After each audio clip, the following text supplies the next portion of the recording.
Two teams, massive talent, and the absolute belief that they could go all the way. On paper, this matchup had literally everything. But I'm telling you, nobody, and I mean absolutely nobody, could have predicted the sheer drama that was about to unfold on that pitch. Welcome to this explainer. We're going to break down exactly how a routine, seemingly in-the-bag victory, completely morphed into one of the most breathless, edge-of-your-seat thrillers of the World Cup so far. It's the story of how the Netherlands led twice, totally dominated the midfield, and somehow still couldn't walk away with the win. Let's decode Netherlands 2, Japan 2. 3 goals, 13 minutes. I really want you to keep those 4 words in your head as we go through this, because that impossibly tight window of time, it completely redefined the entire match. This wasn't some slow burn tactical battle. This was an absolute explosion. A total blitz of tactical adjustments, individual brilliance, and sheer raw willpower that flipped the game upside down in the blink of an eye. Section 1, the calm before chaos. Okay, let's dive into this. To really wrap our heads around the absolute madness of that second half, we've got to talk about the massive stakes both teams were dragging onto the pitch before the referee even blew his whistle. On one side, we've got Ronald Koeman's Netherlands. Historically, they're kind of the greatest footballing nation to never actually win the big one.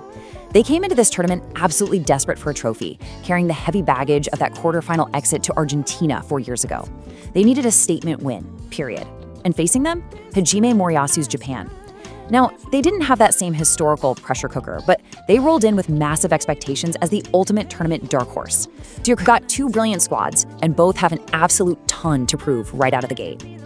And honestly, for the first 45 minutes, the sheer weight of those expectations gave us a super closely fought, incredibly cagey affair. It was very methodical.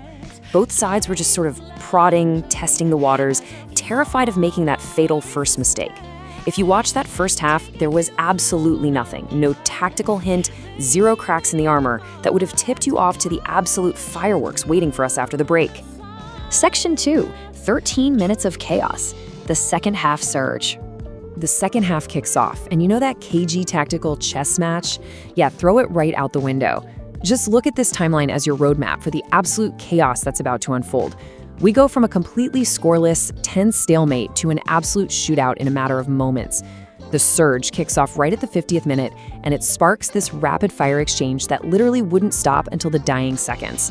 Let's run through these real quick. Step 1, the 50th minute. A cross comes in, and the Dutch captain, Virgil van Dijk, expertly nods it back across the goal, off the inside of the post, and in.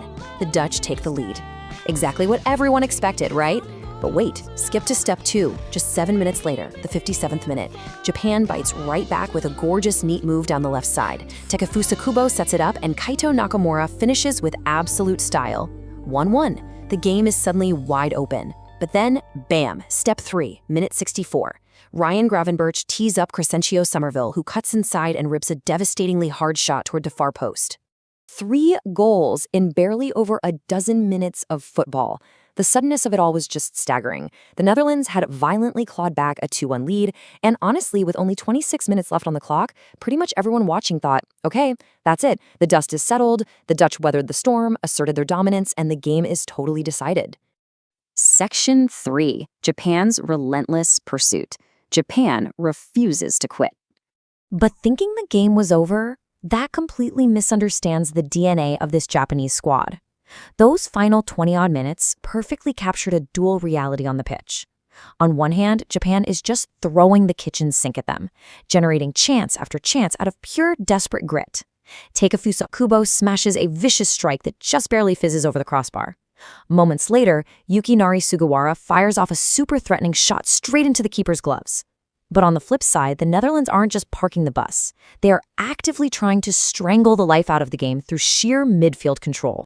And that control was almost entirely dictated by one man, Ryan Gravenberch. The Liverpool midfielder was putting on an absolute masterclass out there. I mean, he set up both Dutch goals, he was a relentless box-to-box monster, and he was highly effective in literally every third of the pitch. With Gravenberch pulling all the strings and the clock ticking away, the Netherlands genuinely looked like they had the whole thing securely under lock and key. Section 4, the 89th minute twist, a dramatic equalizer. But football is a game of seconds.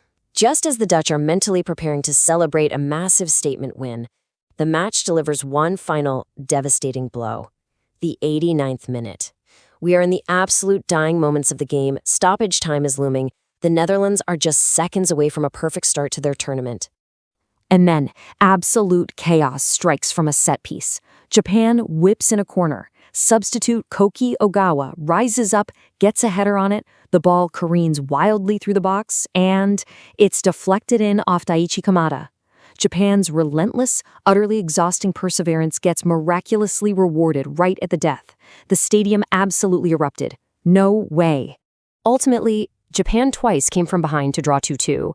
Just think about the massive emotional whiplash of that single moment. The Netherlands were quite literally seconds away from validating all that pre-tournament hype with a victory.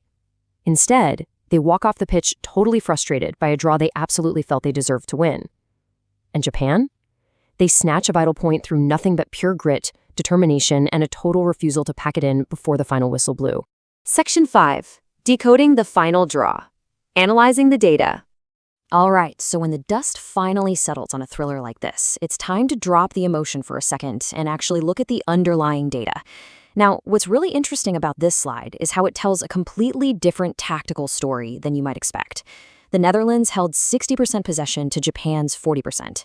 At first glance, you'd say, oh, the Dutch dominated. But actually, scratch that, this dynamic suited Japan perfectly.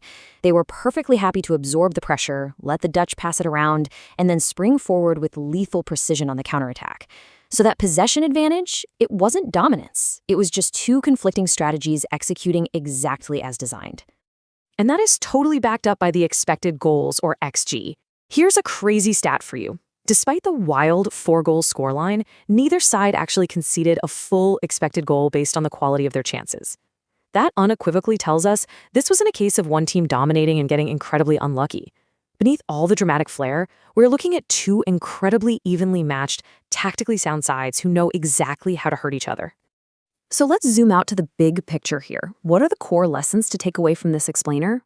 Well, for the Netherlands, it's a harsh, glaring wake-up call. Even with the lead, and even with absolute titans like Van Dijk and Gravenberch playing out of their minds, literally no lead is safe at this level until the final whistle sounds. And for Japan, it's undeniable proof that calling them a dark horse hits the nail on the head. Going behind twice against a massive European powerhouse and scratching your way back both times, that takes a very special kind of resilience. Both of these squads showed the entire world exactly why they are so feared right now. They've got the firepower, the tactical flexibility, and the absolute mental toughness to make some serious noise. Which brings me to a final question for you to ponder. With both the Netherlands and Japan demonstrating this kind of explosive firepower and grit, who do you think is actually going to go deeper in the tournament? Something to chew on as the matches roll on. Thanks for joining me for this explainer, and keep decoding the beautiful game.